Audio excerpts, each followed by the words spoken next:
Good morning, everybody, and welcome to our February 2021 IFRS webinar. And in this month's webinar, we're looking at applying IFRS 1, an oldie, to transition to general purpose financial statements. And we know this is a really big issue in Australia and will be a big issue for the next 18 months as we go on this transition journey from special purpose to general purpose financial statements. So welcome to our session, and we hope you find it really informative. My co-presenters will see that I'm feeling or looking a little bit more upbeat than I have been the last few days. I've just heard that the Melbourne lockdown is coming down at the end of the day. So it was just 5 days. I think in Melbourne, we were all really concerned that this is just the start of another 112-day lockdown. So I'm really excited. And I hope our attendees in Melbourne are excited too, but still stay safe and take care. So the presenters, as you know, we now have 3 regular presenters. So I've got Kevin, as always, with me from Sydney. Hello, Kevin. So it's wonderful to have Kevin here because we do need some male representation on this very female presentation today. Then we've got Ashley Woodley from Perth that's joined us in January, and Ashley is celebrating her birthday today. So happy birthday, Ashley. Hope you have a great day. It's always good to start a birthday with some IFRS, right, to brighten the day. Exactly. Thanks, Aletta. And then we also have a guest presenter, Kathy Robertson, who is an audit partner from our Melbourne office. And I'll hand over to Kathy first off. So it's her first experience with the webinar, so please be kind. When we look at today's agenda, first of all, we're going to do a bit of a recap on why are we talking about IFRS 1. You know, we've used it when we first adopted IFRS in Australia in 2005. Why are we back to IFRS 1? So the why, for whom and when. So we'll talk about the Australian regulatory changes. But we'll also talk about, you know, how it potentially applies to entities that are now coming to transact in Australia. And Kevin's done quite a lot of work in that space.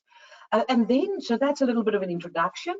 And then we will do an overview of the requirements of IFRS 1. So, you know, just what does IFRS 1 mean? If we've forgotten about all the rules from 2005 when we last applied it, you know, what are the objectives, what are the recognition and measurement requirements, the mandatory exceptions, voluntary exceptions, etc. And then we'll end with some other considerations. So that's high level what we're trying to do today. Before we do that, I thought it would be really interesting to get Kathy to talk about some of the insights from our recent BDO CFO survey. And it was focused on the middle market. And I know that most of our attendees are either CFOs or they work in the CFO's team, in the finance team, or board members who regularly speak to CFOs. So let's start with this. What, Kathy, can you tell us about this survey? And then we'll go back to IFRS 1. So over to you, Kathy. Wonderful. Thanks, Aletta. So as Aletta mentioned, my name is Kathy and I'm a partner at BDO specializing in manufacturing and wholesale. And we work with a lot of clients on how they report and manage risk. And as Aletta just mentioned then, we've recently had a CFO survey that was run out through the US. And they surveyed over 600 middle market CFOs across all sectors that are both publicly listed and privately owned. And the survey was just released a few weeks ago, and it showed several key issues facing businesses, which I thought I'd share with you today. Firstly, most companies think they will recover from whatever hit they took during the pandemic. And they're primarily focusing on investing in technology and infrastructure and cutting costs. And it's interesting that there's only a few that are focused on workforce stability. So that's related to recruiting and retaining top talent. The next observation I made is that the financial aftershocks will be felt mainly around cash flow and lender relationships, but deals are still on the agenda, and there's certainly an interest in the private equity market because they all had to put their deals on hold during the pandemic. So they've got cash to spend, and there's deal opportunities available. And most interestingly, although not surprisingly, for the first time ever in this survey history, supply chain has made its way into the top 3 issues for 2021. There were and still are massive delays in getting goods out of countries such as China. 82% of manufacturers reported some degree of interruption during the pandemic and having to temporarily shut down one or multiple locations. And when that happens, that creates a ripple effect to everyone else in the supply chain. Supply chain stability is key to the recovery for manufacturers, and they feel that the biggest supply chain challenge is meeting higher customer demands. So you've all tuned in today's webinar because you want to know about accounting standards, and many of the observations I've just made have a financial reporting impact. So if you're investing in technology that may involve research and development or government grants, which can have difficult accounting treatment, cutting costs may involve redundancy provisions that need to be taken up. If you've got a strained lender relationship that forces your company to modify your debt arrangements, well, there's some complex technical issues there. Obviously, business acquisitions and mergers need to be carefully considered, and I believe Ash is going to be talking about that a little bit today. And finally, supply chain disruption has a massive impact on the timing of your revenue recognition and your accounting for inventory. But rest assured, Aletta, Ash, and Kevin have plenty of guidance on all of these issues on the IFRS landing page on the BDO website. So if any of that is impacting you, just pop onto the website and have a look. All right, so with all of that in mind, we'd like to get an idea as to how you see your role within the global supply chain. So Aletta, we've got our first polling question, if you can pop that up. And this is asking, what is your role in the global supply chain? Are you a manufacturer, a supplier of goods? That should be what the first option is. The second option is a wholesaler, which is a supplier of goods, a retailer, the receiver of manufactured goods, an end consumer, or you're not involved in the supply chain. So apologies for that. The first option in this poll should say manufacturer. So please take the time to vote, and then we'll display the results here in a moment. Kathy, that's my mistake. I do apologize. I don't know what I've done. I've gone crazy. You see, that was the Melbourne lockdown, you know. I do apologize. That's all right. Maybe we should say again that first one, which says, what is your role in the global supply chain? That should be, I'm a manufacturer. Yes. Sorry, Kathy. That's all right. So I'm not sure how the votes are coming in.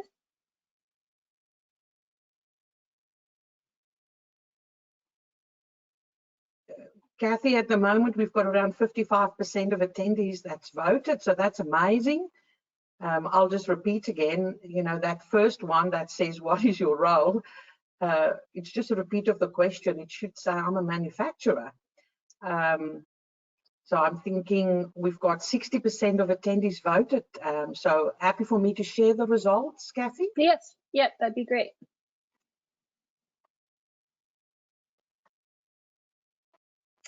Okay, so we can see that 4% say that they're a manufacturer, 21% are wholesalers, 7% are retailers, a fair bit are end consumers, and 48% are not involved. And that's interesting that we've got so many that say they're not involved, because I think in some way or respect, you're ultimately involved in the global supply chain, and probably at the very least, you're an end consumer of manufactured goods. But in any case, it is good to know kind of the dynamic of the group that we're presenting to today. And we'll launch our second polling question, Aletta. So for those of you that are involved in the supply chain as a manufacturer, wholesaler, or retailer, so those first 3 options in the previous poll, what is the biggest priority for you? And we've got 4 options here, the first being tech infrastructure, cutting costs, alternative supply arrangements, or higher customer demands. Now, I know that there's probably many priorities that you're focusing on in respect to the supply chain, but we thought we would just narrow it down to 4 options, pick the one that's most applicable to you, and then we'll display the results here in another minute or so. Kathy, I'm happy to see this time I got the answers right. That's right. Oh dear, how silly can one person be? But anyway.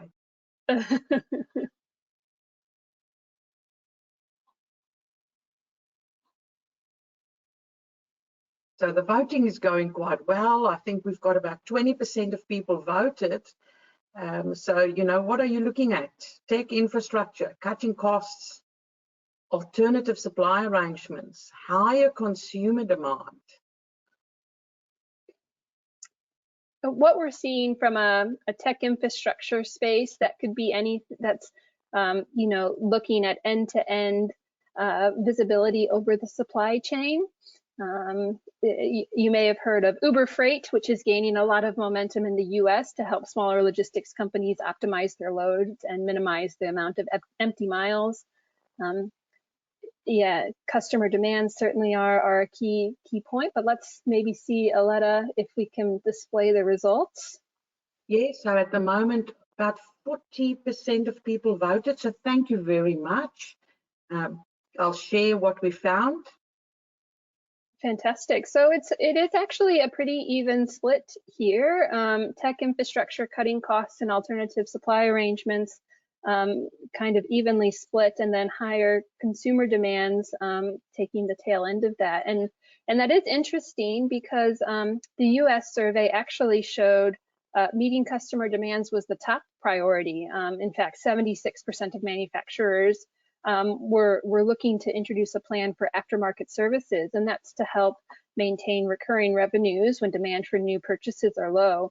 And we're seeing some manufacturers shifting to a direct-to-customer model. But certainly tech infrastructure, as I mentioned, getting end-to-end visibility, and that certainly aligns with the Industry 4.0 concept that's been in the spotlight over the last few years, and alternative supplier arrangements, or backup suppliers. We're seeing the need to have more onshore suppliers instead of relying for overseas suppliers, because they could be subject to government shutdowns or shipping delays, which are outside the company's control. So, all right, great. Aletta, thank you for that. And thanks to everyone for participating in the polls. As you're aware, manufacturing is a key part of the federal government's investment strategy to help build Australia's competitive strength and support the economic recovery post-pandemic. You might be surprised to know that most of Australian manufacturers, upwards of close to 90%, are classified as small businesses. So that means they have less than 20 employees. And when you have less than 20 employees, there's not a lot of extra capacity to work on the business and strategize. So with that in mind, Aletta, you can go to the next slide. We wanted to just spotlight with you, we're launching a manufacturing resilience review. It's an app-based review through our friends at SixClicks, which you would be familiar with if you've tuned into Aletta's webinars over the last year. It's a way to rate and look at your risk, which will help you impact key risks facing your business. You can invite others within your organization or outside your organization to share data, and then you'll have a powerful consensus to strategize for the business in the coming years. And then most importantly, this review will be able to benchmark your business with other manufacturers. It only takes 5 or 10 minutes to do the review. If you participate, you get a copy of your own personal assessment, which you can use immediately. And you'll also get the exclusive early edition of our first ever manufacturing resilience report, which will be released later this year. We've got the link down below, and it's been distributed to the slides, so feel free to click through. And then the final slide, Aletta, that I have is really information on getting in touch with us. My contact details are there, and feel free to connect with me on LinkedIn. We've got a lot of information and thought leadership on the BDO website, which again, you can access through links on the slides. And by the way, the USA survey, CFO survey, has findings by industry. So if you're in the energy, healthcare, life sciences, manufacturing, retail, or technology space, there is a specific report for that industry that you might be interested in reading. All right, so Aletta, back over to you. Thank you very much, Kathy. And again, I do apologize for mucking up your first polling question. Anyway, I hope you will join us again in future, and I'll try to get the polling question right that time. So coming back to our topic for today really is around the relevance of IFRS 1. So the why, for whom, and the when. So I'll try and put it in perspective first, and then I'll hand over to Kevin and Ashley, who are going to talk about the details of IFRS 1. So if you ask why are we looking at IFRS 1, why is it relevant today? We thought this is something we dealt with when we've transitioned to IFRS in 2005 in Australia. Now, two things. We are still seeing a number of situations where entities want to transition to IFRS or Australian accounting standards from other reporting frameworks, for example, US GAAP or UK GAAP, etc. Why would that happen? Those entities want to IPO in Australia, and therefore, they convert to IFRS. And I know Kevin is helping a number of corporate finance partners in Sydney around this space. So if people come from other reporting frameworks, they want to IPO in Australia, they need to transition, IFRS becomes very relevant. I also know, speaking to our corporate finance partners in Melbourne, and I know Kevin has been speaking to them in Sydney, a lot of IPOs on the run at the moment. So this is a question we get asked quite a bit. The second one, which I think for our audience would be very relevant, is if you are currently preparing special purpose financial statements, or you have in the past prepared special purpose financial statements, we know there are changes now in Australia around the regulatory requirement, and going forward, you would potentially have to prepare general purpose financial statements. So if I go from special purpose to general purpose, how do I do that? And usually the answer is IFRS 1, usually. So in Australia, we're on a project to go from special purpose to general purpose. The AASB has really given us 3 years to do that. The first year is already gone, and I think the first year was gobbled up by COVID. So we've got 2 years left to get this right. The last people will transition to general purpose towards the end of 2022.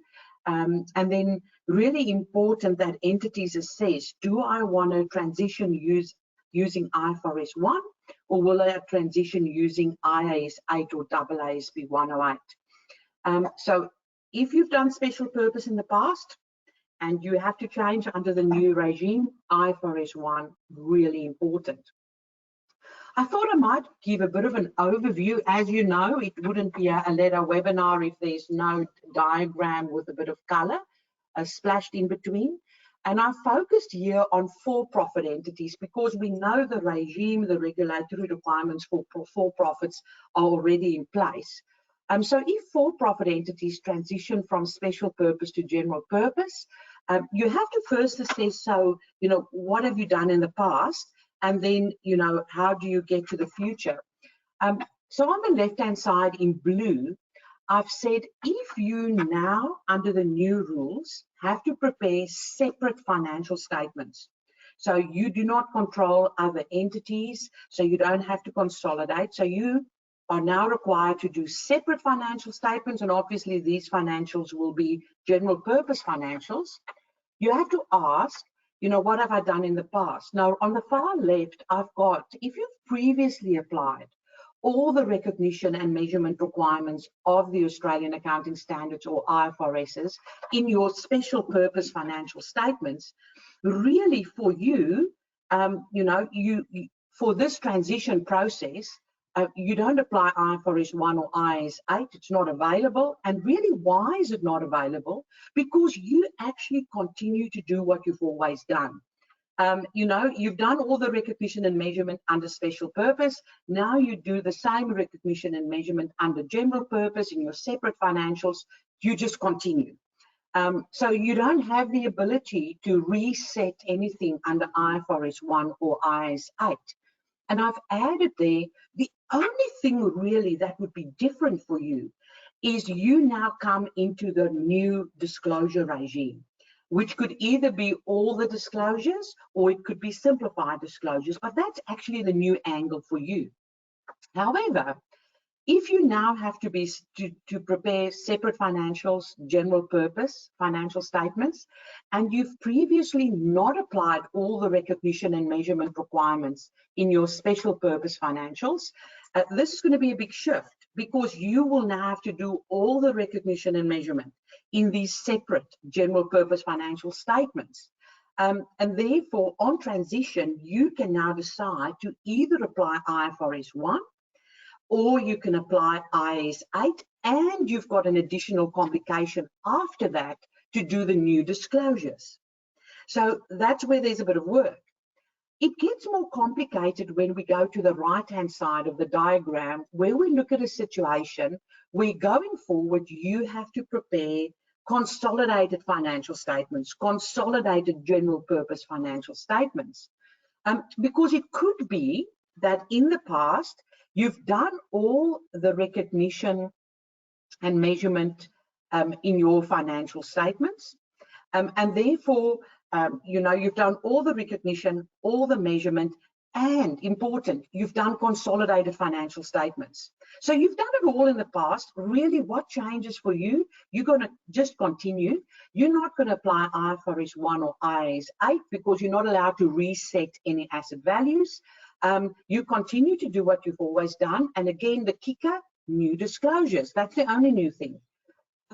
However, if you look at the other blocks, if you've previously not applied all the recognition and measurement in your consolidated financials, you have to transition to all the recognition and measurement. So you apply IFRS 1 or IAS 8, or maybe you did not prepare consolidated financials in the past.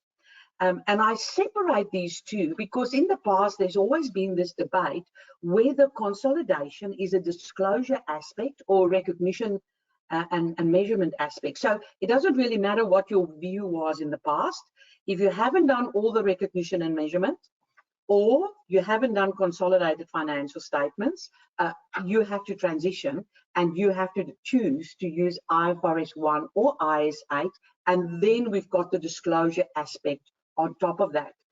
So in this diagram, I've put two blocks in red to catch your attention, and that is really the areas where previously you've done special purpose, now you have to do general purpose, but really, even when you did special purpose, you've done everything you should have done under general purpose, with the only exception being the disclosures. So for you, with those red blocks, it's only new disclosures to consider. For the rest, and that's the focus of what we're doing, you have to decide, will you apply IFRS 1 or IAS 8? I thought I should tie back what we're doing today with our webinar in December last year, where we talked about the new simplified disclosures in AASB 1060. And how does that interact with what we're doing here today? Now, in that previous diagram, doesn't matter what you've done in the past, and doesn't matter how you transition, there's now this disclosure layer. And really, the options going forward will be, you will either prepare general purpose and you'll do tier 1, and you can elect to do it voluntarily, or you could be mandated to do it a listed entity. So it's general purpose, you have to do all disclosures. Or you will now be mandated to do general purpose, and you are in tier 2, and you say, okay, in tier 2, we've previously done reduced disclosure requirements, and now we have to do simplified disclosures. So even if you've done general purpose in the past in tier 2 under RDR, there's a change coming for you.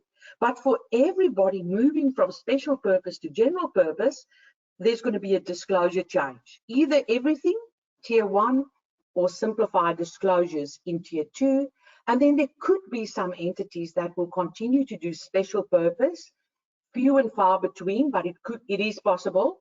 And obviously, if you're in special purpose world, AASB 1060 simplified disclosures or the full disclosures would not be mandatorily applicable. So I think the big area of change, if you go from special purpose to general purpose, quite often, if you go from special purpose to general purpose, you would fall in this tier 2 category, but that's something you need to assess, but quite often that's where you'll fall. And then RDR is being withdrawn, so our advice is to go straight to simplified disclosures. I know this is a mouthful, and we've been talking about it so much internally, but I think it's really important to see this as a two-step approach. The first thing is I have to think, what financial statements do I have to prepare in future? Special purpose, general purpose, whatever, right? That's step one. And let's do the transition. Let's get the numbers right. Let's get the debits and the credits right. That's step one. And then after you've got the numbers right, we go to step two and we say, okay, what disclosures do we have to put in our financial statements? Is it tier 1 disclosures, everything? Is it tier 2 simplified? Or is it, you know, your normal special purpose where you've got choice? A lot of clients that I speak to, they ask me about simplified disclosures, and I say, hang on, go back. How do you transition to general purpose first? And then we talk about the disclosures.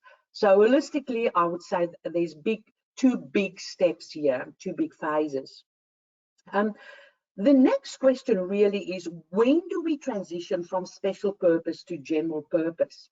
Now, we've said it's about a 3-year transition project, or they've given us a 3-year runway. The first year is basically gone.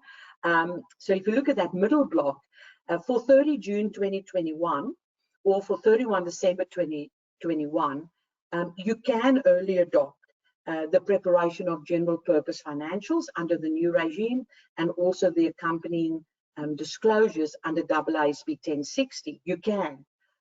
Now, I would say, Kevin, the words would be highly recommend that you consider that or do that, because if you do it for 30 June 2021 or 31 December 2021, there are some relief available that makes it easier. So there's relief from comparative presentation and disclosure, and there's relief from error or accounting policy. You know, the distinction between an error and accounting policy change available, which makes it a lot easier.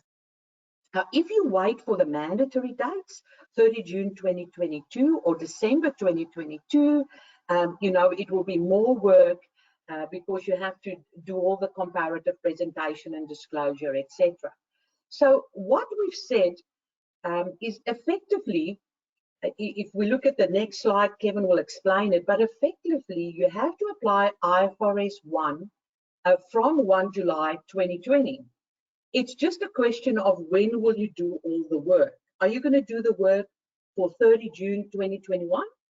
Or are you going to do the work a year later, 30 June 2022? And if you delay it by a year, you'll still have to go back to 1 July 2020.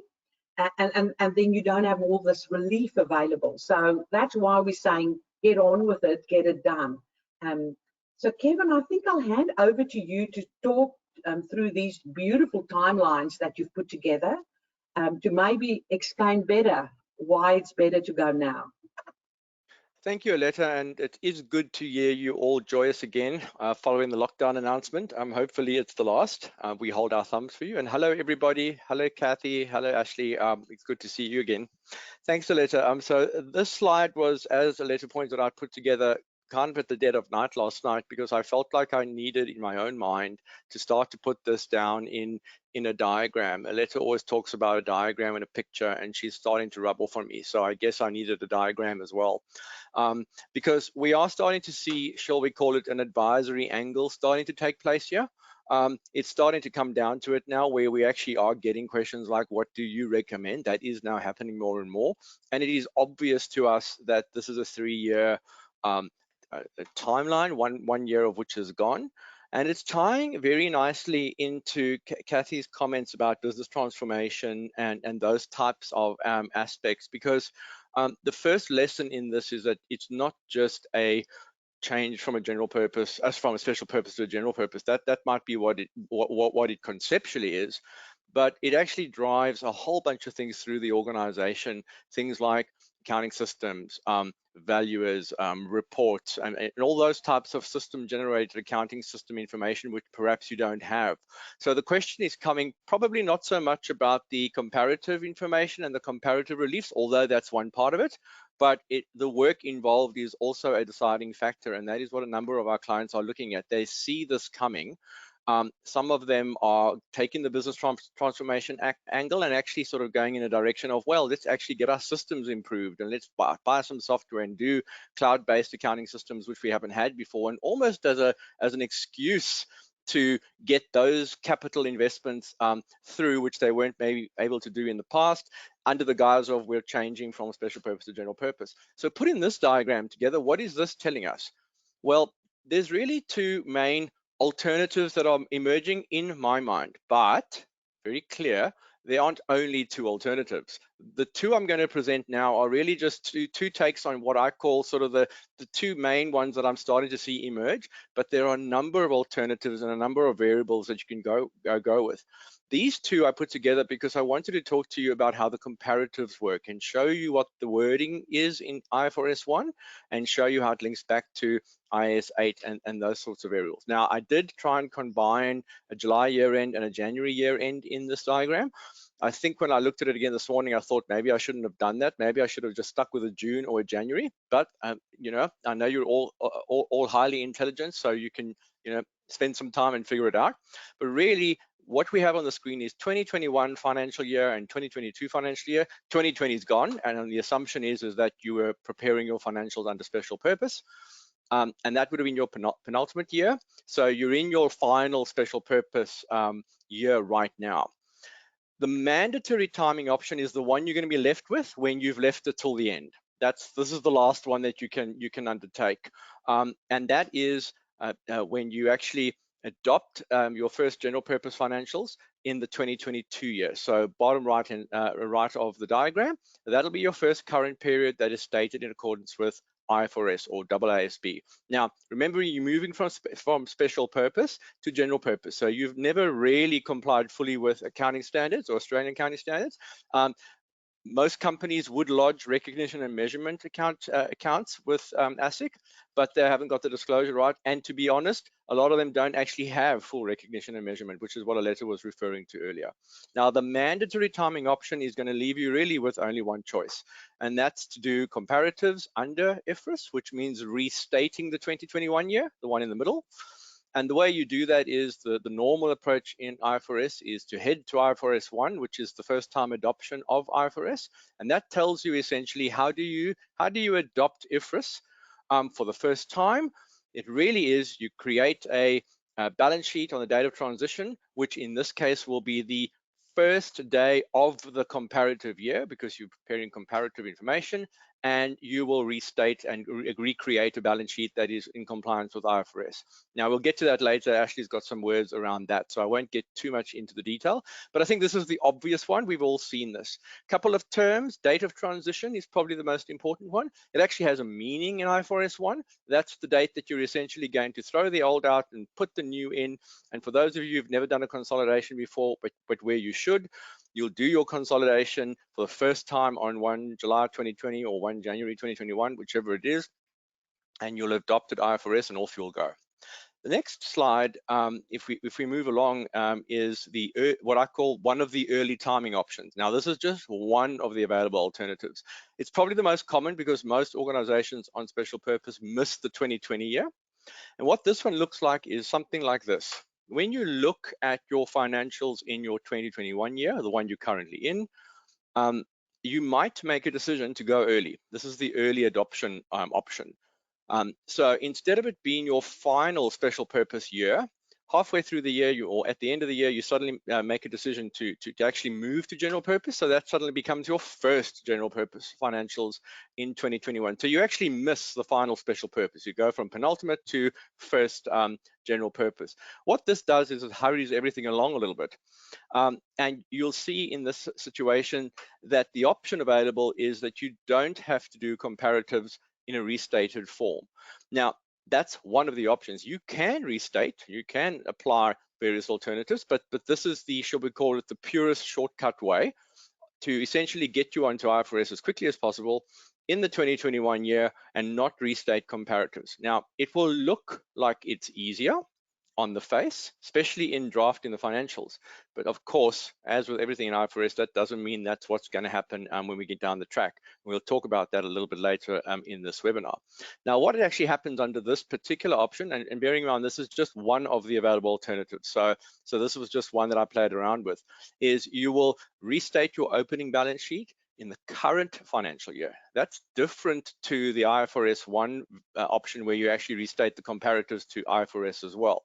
So what this does is you have uncomparable comparatives in current in your 2021 year. But very importantly, the dates in red become important, because this establishes what we keep talking about as the date that you have to prepare IFRS accounts under any scenario. Because whatever alternative you're going to go down the path, at some point you'll have to do IFRS accounts from that starting date, whether they're in the comparative year or whether they're for the actual current year of adoption. So that's really what we were trying to get to. Now, I'll be happy if anybody wants to send me an email and tell me how to improve the diagram. It was a little bit of a late night think, so we'll happily improve that as we go. And Aletta, I hope to see it in an upcoming newsletter at some point. And I think I'll jump past there at this point, unless, Aletta, there's any points you think we need to make. I think this is probably really the question on everybody's mind. And I will say, we have had hours of debate on this topic. It seems easy on the surface, but not really. So what is the approach to take on which route to go? Now, the purpose of today's webinar was actually to interact with Kathy. The reason why she's here isn't because we just pulled somebody out of obscurity in the audit team. Sorry to the auditors. It actually is a purpose to this, and that's because of the business transformation, the investment in deals, and those types of activity. They are all actions that lead to complex accounting issues, which are going to get caught up in your 21 financial year. And that's the year that is either going to be a comparative IFRS or it's going to be a current IFRS, depending on which route you go. So this changed accounting standards isn't removed from the realities of running a business. In fact, everything you do as a CFO or as a CEO, which is out of the day-to-day transactions, is going to have an impact on this. And of course, the things that are unusual are the ones that are the most complex when it comes to IFRS. And of course, if you get them wrong, there's going to be a restatement at some point. So this choice is very important. And I'd like to encourage everybody to actually put in their business transformation bucket not only transition into IFRS, but treating it as a transformative event for your business. Not just figuring out how to do your comparatives and your numbers, but actually making decisions on, do we need to get new systems? Can the systems cope with what's about to hit us? All those types of areas, because this is a business decision. It's not just a compliance issue. So let's quickly run through what's going on here.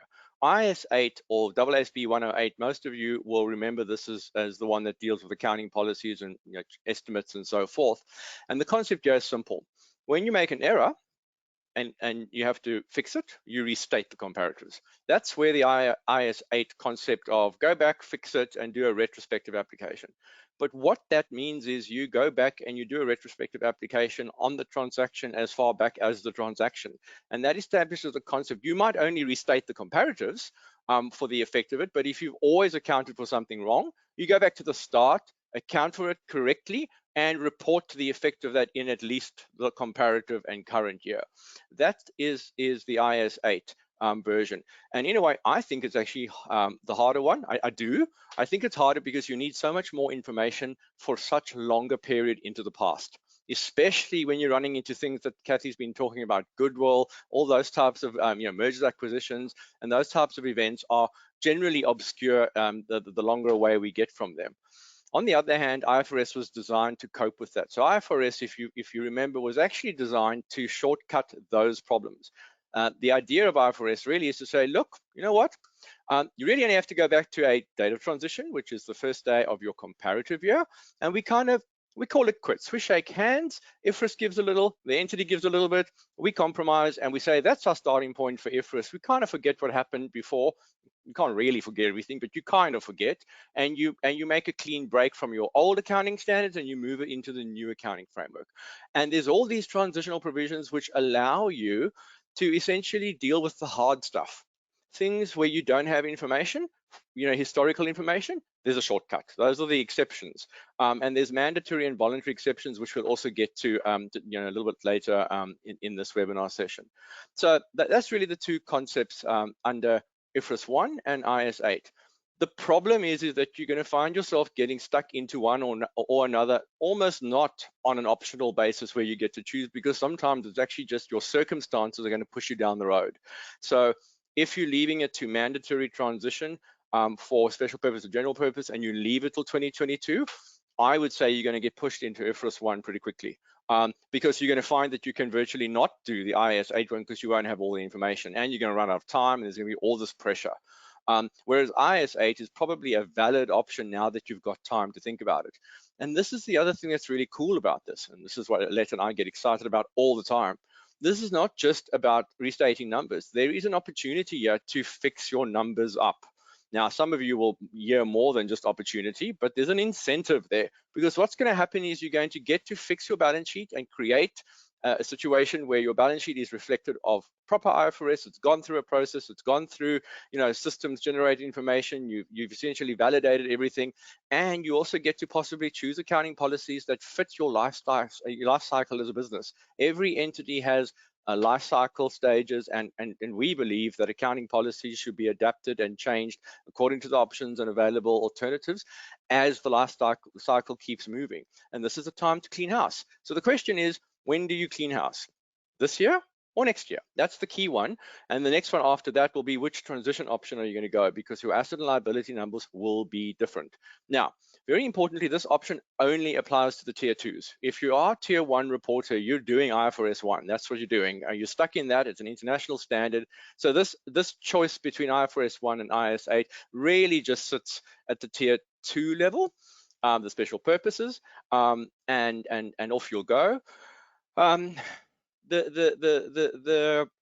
options are both trying to achieve the same thing, getting you onto IFRS and moving you forward with consistent recognition and measurement principles that are built into accounting policies that are consistent with IFRS. But it is true there will be differences, because they both take a difference of approach in how they're implemented.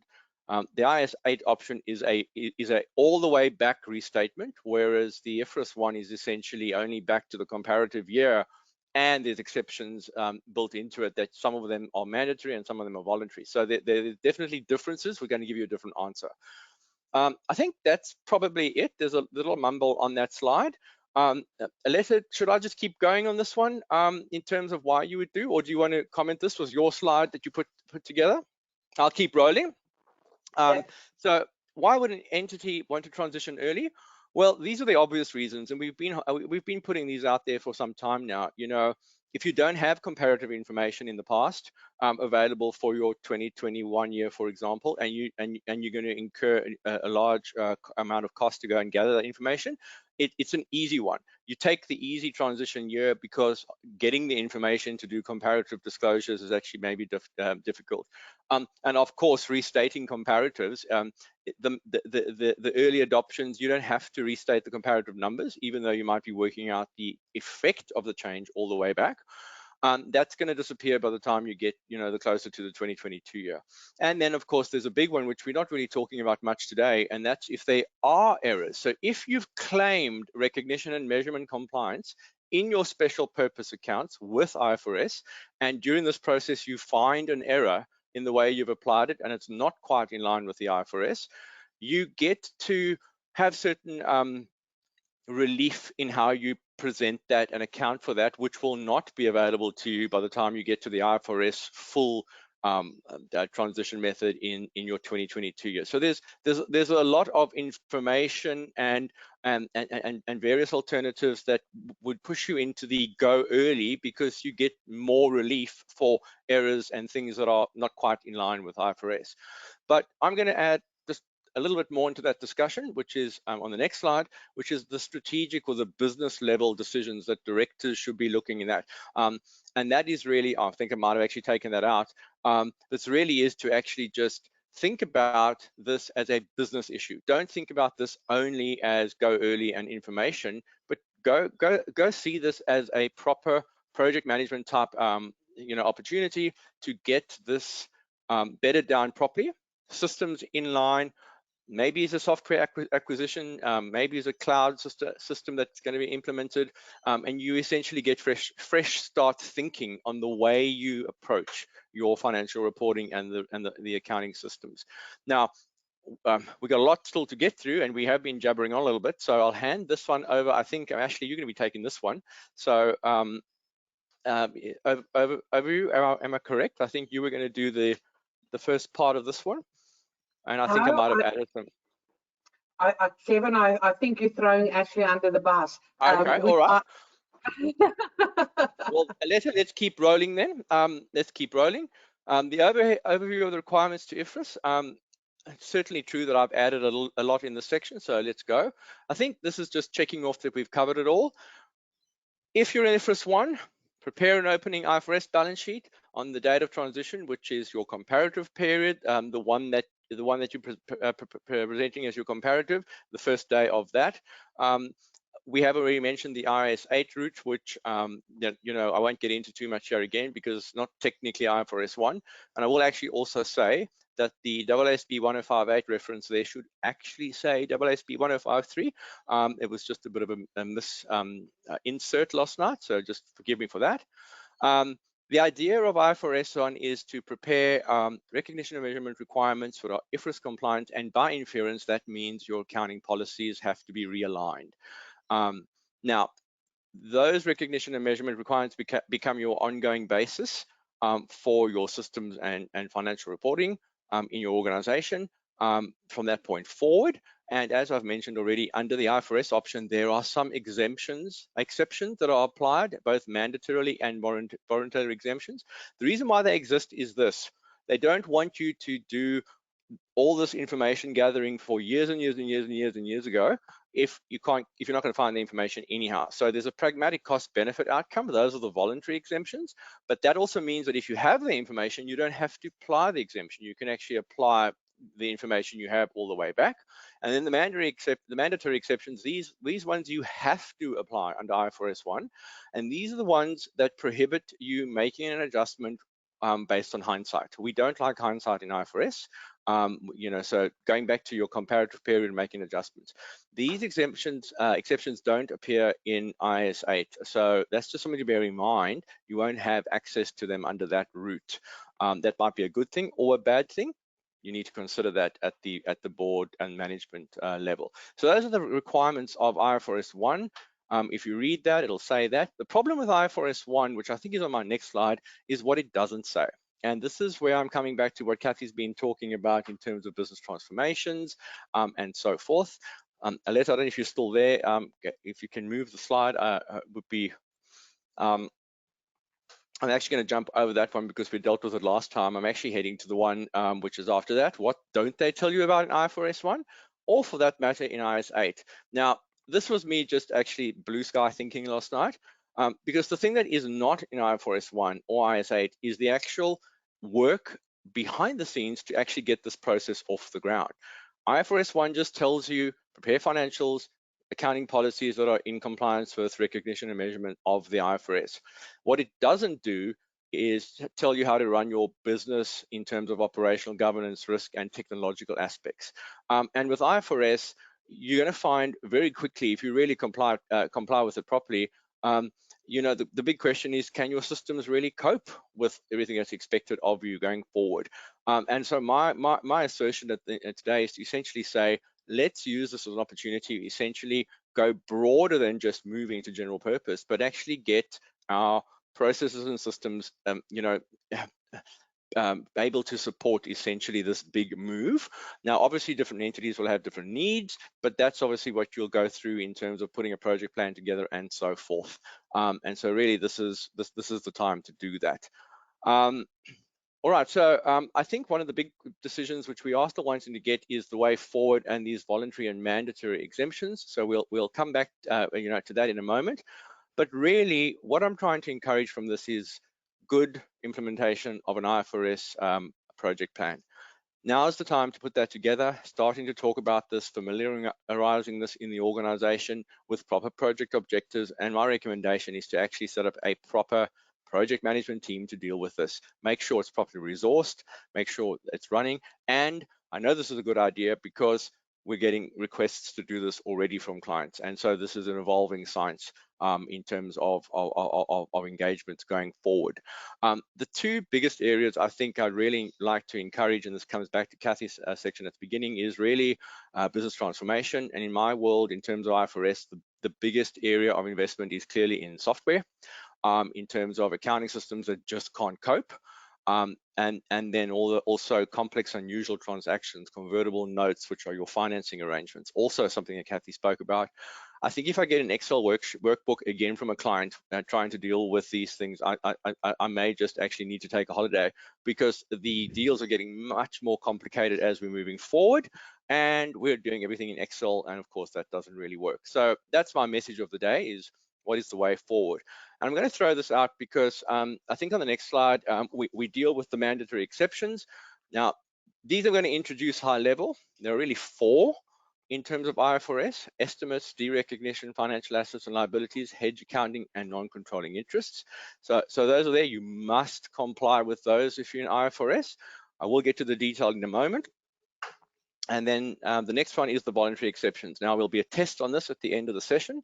We'll put a poll together to see how many you can remember. That's just a joke. We won't be dealing with all of them today. We're just going to get some business combination stuff done, which Ashley's going to look at, because that's the big one that we see problems with, all your previously accounted or unaccounted for business combinations.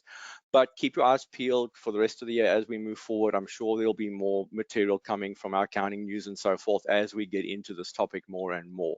But there are optional exemptions under certain transactions.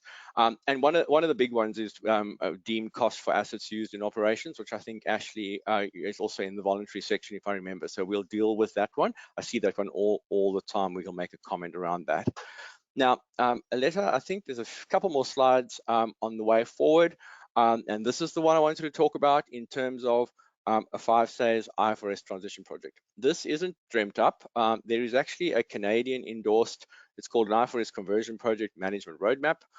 I think it may have actually been developed in the big 4 advisory firms in Canada, and it's kind of become the global benchmark of IFRS 1 transitions. This is what an IFRS transition looks like. This is the business transformation thing that Kathy was talking about. Most organizations drop out of this at phase 1. They do the diagnostic scoping, they kind of figure out where their problems are, they miss half their problems because they don't know what, let's say, hedging is like, and they don't know what embedded derivatives are, and they kind of miss a couple of things. And then they conclude that it's not too bad, and then they go and prepare general purpose accounts under tier 2, and everyone's happy. But really, there's a couple more phases in there. Design and planning, getting the right people involved, allocating resources, deciding on the scope of your project, and very importantly here, making sure the accounting policy is not only aligned to IFRS, but also aligned to your business and your business's stage of life cycle. Solutions development, this is not just about Excel spreadsheets. Do you buy new software? Do you outsource alternatives in this process? How do you gather your data? All those things have to actually be developed, and then you move into implementation and post-implementation review. And the nice thing about this is if you start now, you've got over 14 months to kind of figure this out if you're going to go for the mandatory option in FY22, but just don't leave this late. Every day spent not on this means less days available to the mandatory application. And final thing, those 4 pictures at the bottom are actually examples of those which we've done for the last 2 years on these sessions, talking about IFRS health checks, which we'll talk about at the end of the session, lease management, and we're going to be talking about accounting policies in an upcoming webinar. There's lots of content available that can assist you with this project plan. So I'd like to encourage you to take this on in the coming months ahead. And you're going to tell me that this is my section as well, aren't you, Aletta? All right, now this one is pretty easy. There are a lot of slides here. These are going to leave as take home and read. I think the information is pretty clear because I want Ashley to get into the business combination stuff. Very high level. What they're trying to do here is essentially say to you that on some of these key transactions, don't go back to the start of the transaction to try and work out what the numbers should be. You go back to the date of transition. Under IFRS 1, you actually make your assessment to move to IFRS almost on the assumption that the transaction or the instrument or the whatever it is that arose actually happened on the date of transition rather than on a date before that, because information is going to be difficult to gather and find.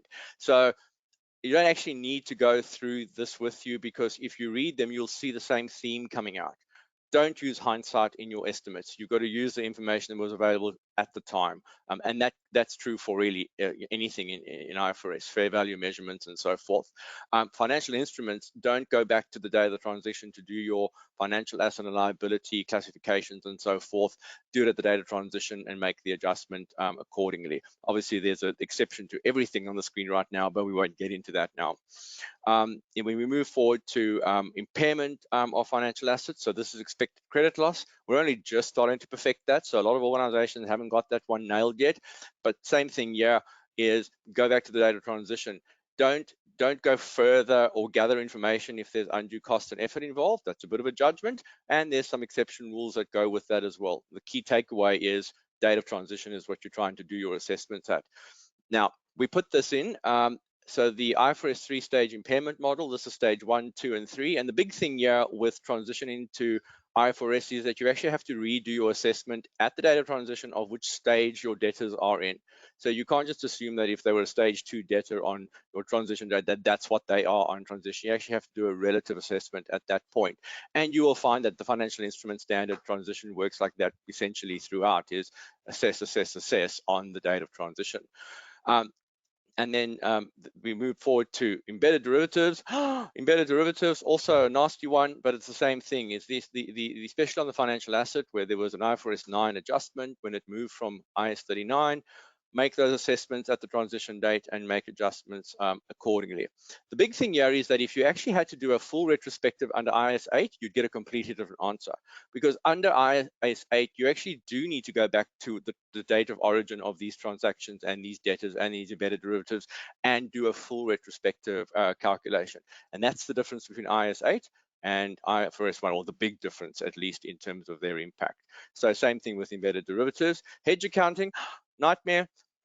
The best way to describe hedge accounting, if you're doing hedge accounting and you're doing a transition, it almost closes the book on your hedge accounting the day before transition, and you reestablish hedge accounting on the first day. So your effective portion sitting in equity at the date of transition essentially gets taken away or removed at that point.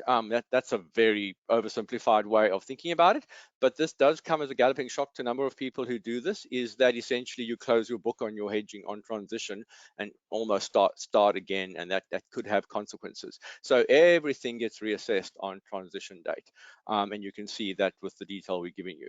And then non-controlling interests.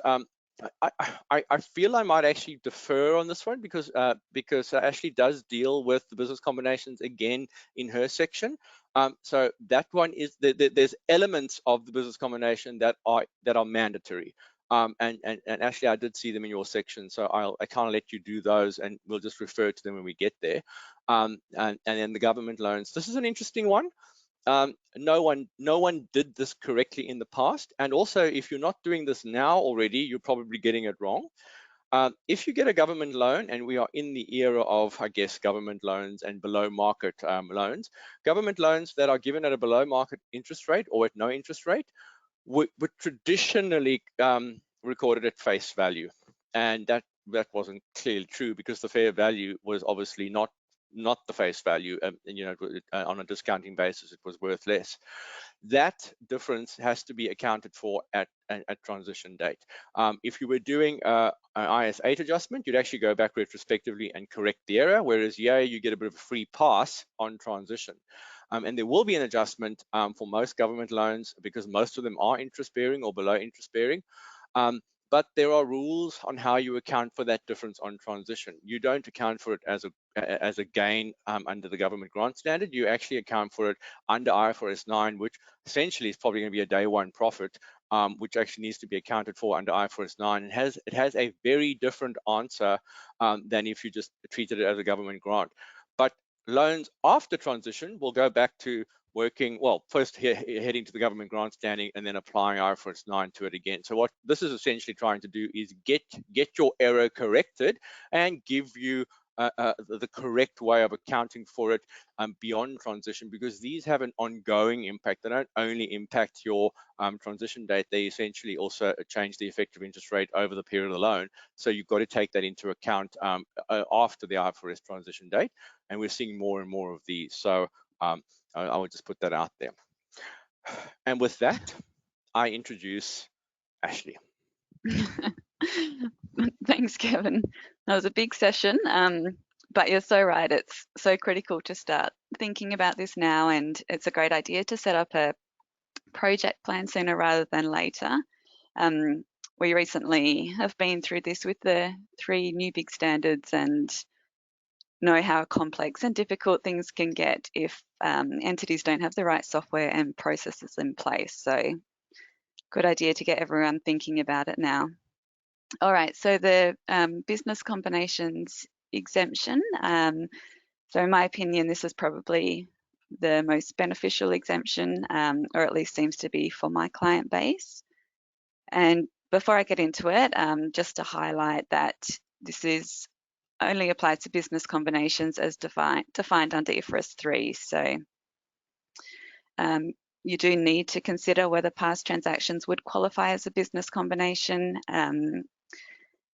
As we went through in last month's webinar, it's quite a defined, narrowed term for which transactions fit in. So if you have asset acquisitions in the past that you accounted for as business combinations but actually don't meet the definition of a business under IFRS 3, then this exemption doesn't apply. Okay, so moving on to what it all means. So firstly, it's an optional exemption. So a first-time adopter may elect not to apply IFRS 3 retrospectively to past business combinations. However, if you do elect to do so, then you need to apply IFRS 3 to all later business combinations, and then also apply IFRS 10 from that same date. So for example, if you transition on 1 July 2020 and you decide that you want to apply IFRS 3 to a business combination that occurred, say, on the 30th of June 2018, then all business combinations between those dates must also be restated. And if you elect not to apply IFRS 3 retrospectively, then there's a number of rules or consequences at transition date, which I'll run through now. So moving on to the first one, classification. So this means that the first-time adopter will not have to determine the classification of past business combinations under the requirements of IFRS 3. So just to emphasize here, this rule doesn't mean that you can assume if a transaction was treated as a business combination in the past, it remains a business combination.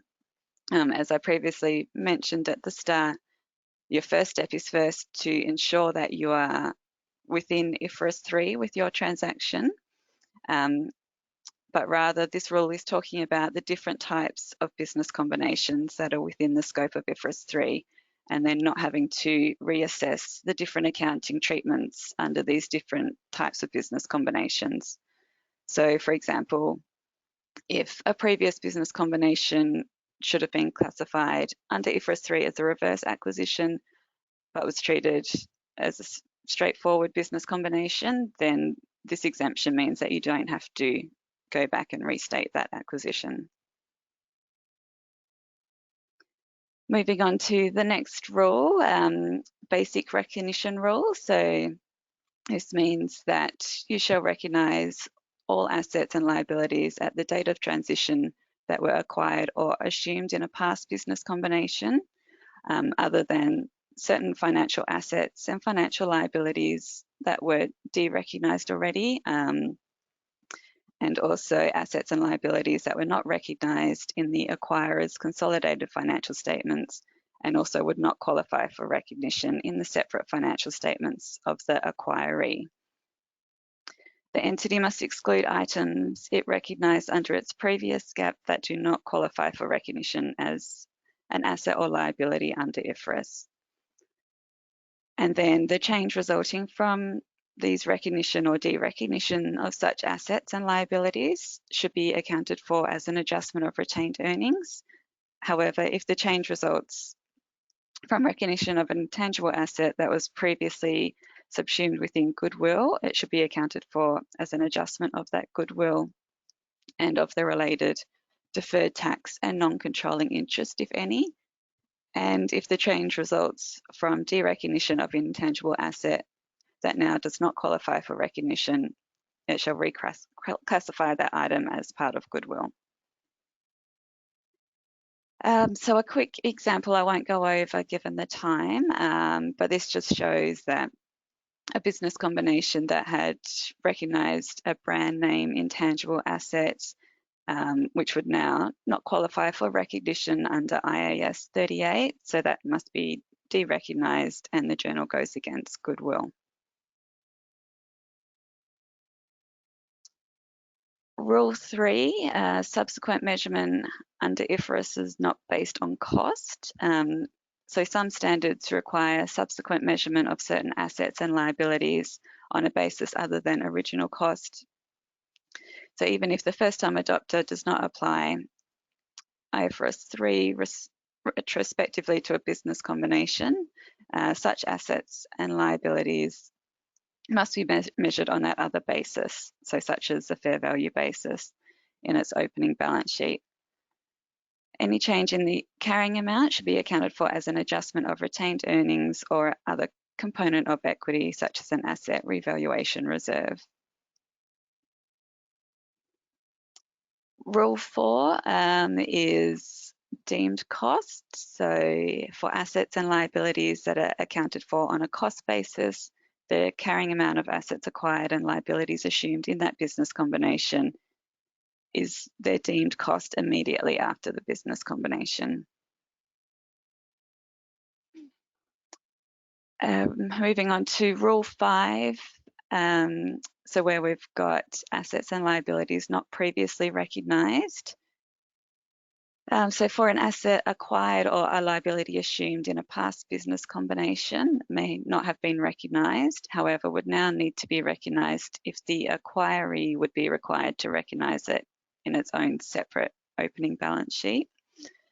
So for example, assume that at acquisition, the acquirer did not recognise the acquiree's lease liabilities and right-of-use assets in accordance with IFRS 16.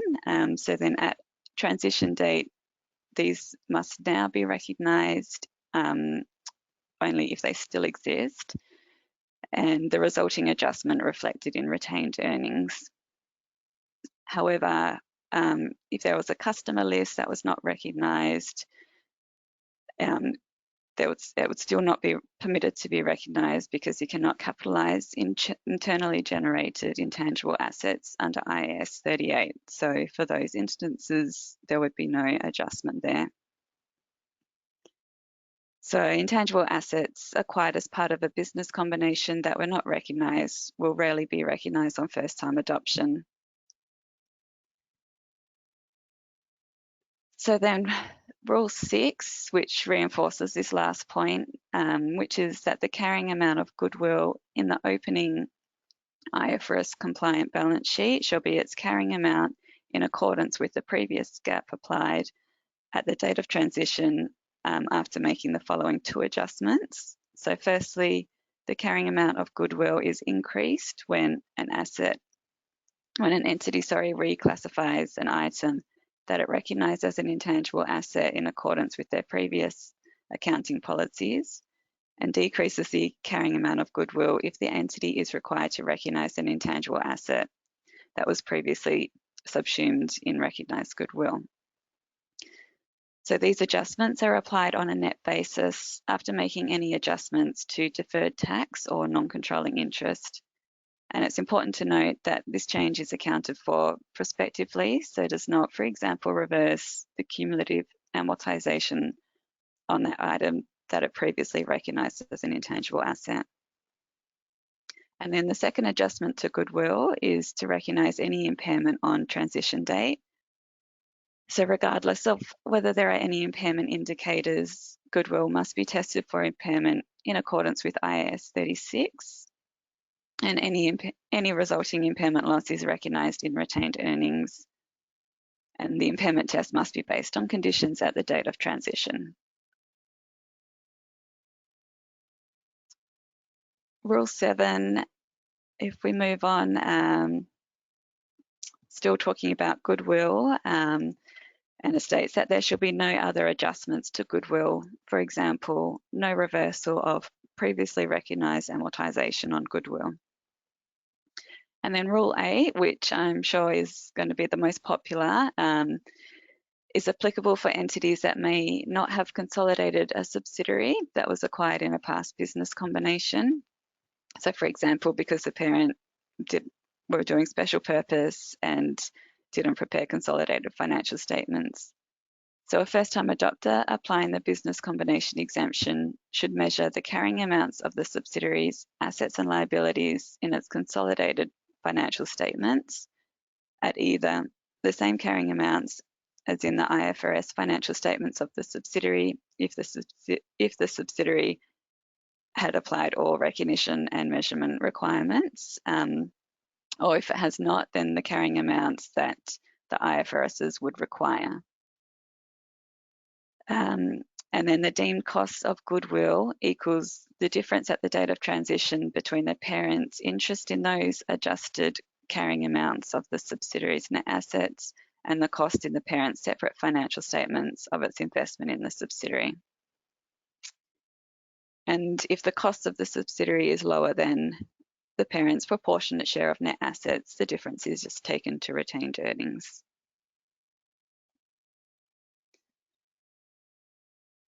Now, just very quickly, deferred taxes and non-controlling interests.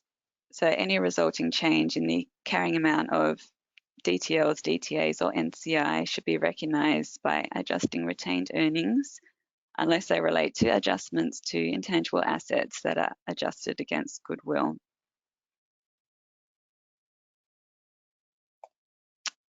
And then just to finish off, so it has a wider impact. The exemption for past business combinations also applies to past acquisitions of investments in associates, interest in joint ventures and interest in joint operations, only where the activity of the joint operation is a business.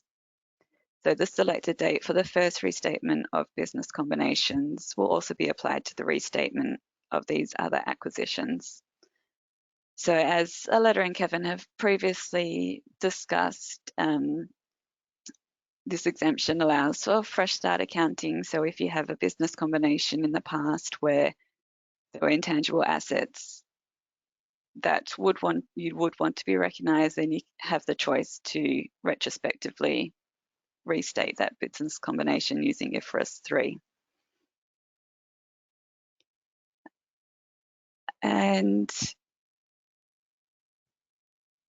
yeah, so if you do choose to restate a certain business combination, then just a reminder that then you need to apply IFRS 3 to all later business combinations from that point in time. So I think I am handing to Aletta, or maybe back to Kevin now. This one I've got because I know Aletta said that she's going to do all the fun stuff today. So Aletta, she's handed it to us. Once again, I just want to go quickly through the voluntary exemptions. Remember, there was a laundry list here, and like I said, this will introduce as you go. I would just like to say that when you get to the voluntary exemptions, obviously the one that achieves the business purpose is the one you go for, and that obviously looks at things like information availability and so forth. But the voluntary exemptions, try not to do them just because of information. Really to look at them and to see what it's doing and whether your accounting systems can support it and so forth. Because once you go with many of these, you kind of get stuck with them. That's not the case for the first one, which is really a deemed cost model. And this one's very popular for those who really know how to use it, because essentially what it does is it allows you to use a revaluation of the asset at transition as its deemed cost at transition. So you head back to a costless depreciation model, but you start with a deemed cost on transition equal to the valuation at that date or round about that date. That can be very useful because you get all the uplift, but none of the ongoing revaluation needs. So you don't have to keep revaluing it. You're essentially on a deemed cost basis. You get to lock that in. Very seldom you get to do that in accounting. And if you need asset value on your books through this transition because it'll improve your chances of getting, I don't know, finance, then off you'll go with that one. I mean, it's not normally used for nefarious reasons like that, but it is a nice way to boost the balance sheet with a one-off adjustment. And so this is something you want to think about using. And the reason why this one's allowed is because valuations are reliable, especially if they're external. So you get to take the number at transition, if you will. So that's a nice one to kind of look out for. You see, it's all fun. This also extends to things like investment properties. I haven't really seen an entity using the cost model for investment property for a while now, but if you do, the same type of exemption applies. And there are exemptions and different variations when it comes to things like oil and gas and rate-regulated industries. Would probably be worthwhile fiddling around in this area. And this is just pure PPE, essentially. So moving along then on newer standards, I get tripped up a lot when I get to this section because it's a moving target. Every time there's a new standard, there's kind of a variation on a theme. But essentially what this does is you move your transition date on a new standard back to the transition date. So while everybody else is waiting for an effective date, maybe in the future, you get to kind of move this back and take the knock, you know, at the transition date and set your accounting systems up and then move forward. There are variations on a rule. So I guess the important one here, normally when we do an IFRS health check, and what a health check is when we go in and essentially for a small amount of inquiries and inspections of contracts and essentially doing a bit of interviewing, we'll come up with the risk areas on IFRS compliance. And it's always one of our first questions is, what have you done to address new accounting standards? Because often you go early when you adopt your first one when everybody else is kind of working towards a separate transition date.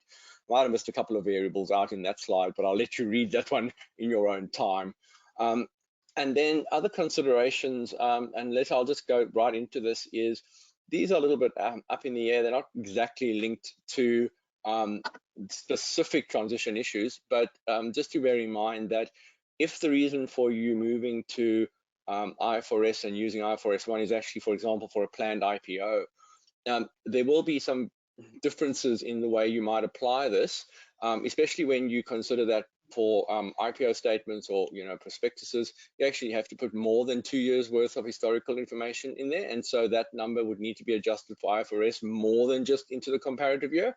The IPO guys and the corporate finance guys who deal with this, they're quite well versed in this, but we have seen a rush to list entities that were only last year special purpose. So we've gone from special purpose to prospectus. So normally entities don't jump from special to general and prospectus all in the same year, but that brings a whole bunch of other complexity, because what you're doing is you're going for a listing in the same time you're trying to get your systems to support an IFRS adjustment. So that's quite unusual, but it's actually become very common, and it increases the IPO timing because a little bit more work has to be done. So that's also then gets us into project management, because for those entities where they're trying to go for an IPO, we have started to help with the IFRS bit before the IPO listing process starts, because it's pointless trying to do a prospectus and historical audited IFRS and reviewed IFRS information if you haven't yet got off special purpose. So that is something that we're helping some of those clients do. So if there's an IPO plan in the future, even if it's in the medium term, give some effort to this transition from special purpose to general purpose, because it will pay off handsomely during your IPO listing process down the line. In fact, you can bank the cost of the IFRS assistance we'll give you, and it will pay off higher than the interest rate by the time you get to the actual IPO process, because it'll all be banked and in the bag. With that is the last bit, which is what I'm calling the IFRS health check, and it is something that we will formalize, into the marketplace and give more details at a later time. But we are actually going in to assist our IPO corporate finance team to essentially just do a high-level health check on where the entity is before we jump into a big engagement like an IPO. Because if you haven't got your IFRS right, you can't start auditing and you can't start doing the IPO process. But it has several different practical application points, and it's obvious that the IFRS health check is an important feature that we can offer you in your special purpose to general purpose considerations. You have 14 months to think about whether you want to do the mandatory adoption in 2022. And maybe part of that is understanding where your weak risk areas are, and then having essentially a health check report, which can then help you understand your direction at that point forward. So it's definitely helping the IPOs, and it's definitely helping the business services guys, as well as the IFRS advisory guys who are talking to clients who are making this decision from special purpose to general purpose. I'll leave it at that for now, and hand back to Aletta. And I will say to the ladies on the line, it has been wonderful doing this session with you today. So Aletta, back to you. Thank you very much, Kevin and Ashley. That was a mouthful. And every time I look at, this transition to general purpose, the transition to simplified disclosures, all the regulatory changes, and even the details of IFRS 1, I'm a little bit overwhelmed by how much we're trying to do within the next number of months in Australia. So thank you very much for explaining that really well. For me, the key takeaway here, Kevin, as always, is, if you have a choice, if in IFRS you have a choice to use deemed cost or not, to use different transition standards or methodologies, to use different accounting policies, to use the new thing, practical experience or not, as soon as there's choice, there's opportunity for us to think what is the best decision for our business, right? And to not just go for the easiest, fastest one, but what is the best for the business? What is our business goal, strategy, vision? What is the best decision for that? Because you might say, I'm going to use an IFRS exemption and use deemed cost and uplift the assets. But remember, you then also have increased depreciation going forward. So you have to think not just the impact now, but the impact going forward. So this has to be a holistic decision. And I think that's really important. It's not often that we've got choices in accounting, but if we do have them, deal with them carefully, with care, think properly, and don't rush into them. To me, that's the key thing. So part of what we're talking about is, are you audit ready? Before the auditors arrive for your 30 June 2021 audit, have you considered what you want to achieve, what you want to do, whether you want to transition? Are you ready for the auditors? The auditors can't make these decisions for you. The auditors can't model the decisions. The auditors can audit what you put in front of them, right? And apply, their scrutiny across it. But it's important that we're ready for that. So please contact us if you need some help. We pride ourselves not just in knowing what the standard says, but to think commercially about what's best for your business. So that's really important. And then the IFRS health check, if you're thinking of an IPO in future and you want to know to what extent you're ready for any of those or the regulatory changes, again, please contact us. Let's speak about that. Now, over the next 2 months, now, Kevin, I've been patiently waiting for these 2 webinars. We're going to really zoom in on the selection of appropriate accounting policies. So let's understand across all the IFRSs, what are the alternatives available? What are the levers we can pull from an IFRS perspective to align the numbers, to tell the story to users and investors? So really looking forward to this one. We've got 2 coming up. There's the March one, where we're looking at some of the more basic alternatives. And then the next week we say, okay, let's now align these alternatives with your organization's stage of life.